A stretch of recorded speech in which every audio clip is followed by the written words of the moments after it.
Well, following years of tough economic times for American agriculture, farm bankruptcy filings are occurring at an increased rate, now particularly in areas that have both crops and dairy operations. Roger McEowen with the Washburn University School of Law joins us now for today's Rural Money segment. Thanks for joining us, Roger.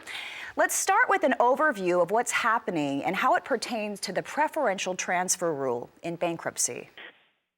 Good to be with you, Christina. And that is a very important rule, particularly because right now we've got farmers across the country in the dairy industry that are receiving demand letters from Dean Foods. Dean Foods is a major Kansas-based co-op that filed bankruptcy November of last year. And now the paperwork is catching up with some of these dairymen that delivered milk and sold milk to Dean Foods. Within 90 days of their filing bankruptcy last year. And that invokes a very important rule those farmers need to be aware of, known as the preferential transfer rule. Okay, the preferential transfer rule. So there's farmers out there right now who possibly have received one of these demand letters related to Dean Foods bankruptcy. Bring us up to speed on what that letter might look like, and what do farmers who are receiving these letters need to keep in mind if they get one? Yeah, great question.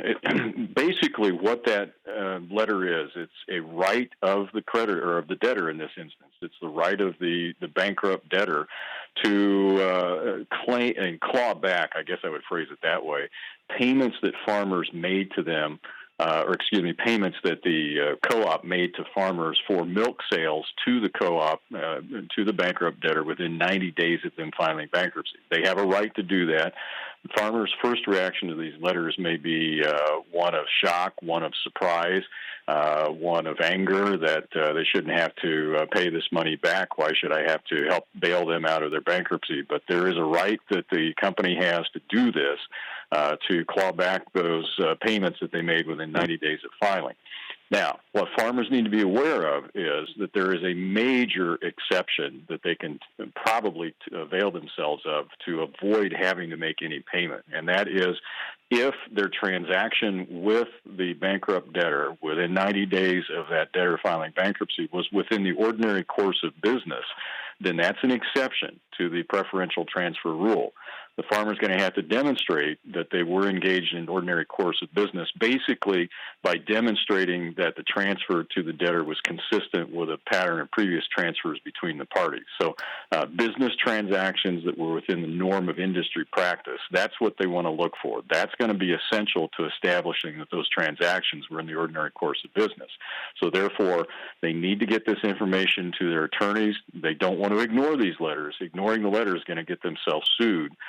So they need to respond, but they need to get the information into the hands of their attorneys to formulate a response back to, in this instance, Dean Foods, saying, look, we normally deliver milk to you. Here's our record of transactions. This is the way we've done business for some time.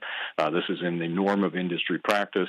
This was in the ordinary course of business, and therefore we don't owe you anything. That's the gist of how that response needs to be formulated by the attorneys for the farmers in responding to these demand letters. Okay, now if you're a farmer and possibly you don't have an attorney, do you think it would be worthwhile in this case, if you receive one of these demand letters, to go ahead and find one?